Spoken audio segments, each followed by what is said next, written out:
আমি যখন ছোট্ট ছিলাম, এই ছোট্ট বেলার মধ্যে সব মানুষে কান্না করে, আমিও কান্না করছি। এই ছোট্ট বেলার কান্নার মধ্যে কি রহস্য আছে জানেন? লুকিয়ে আছে কি?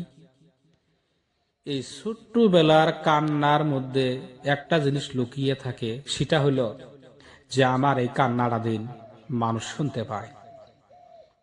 এর জন্য আমরা কি করছি? জুড়ে জুড়ে কান্না করছি। আর যখন আমরা বড় হই, বড় হওয়ার পরে যখন দুঃখ, কষ্ট, বেদনা যখন জর্জরিত হই, তখন আর আমরা জুড়ে কানতে পারি না।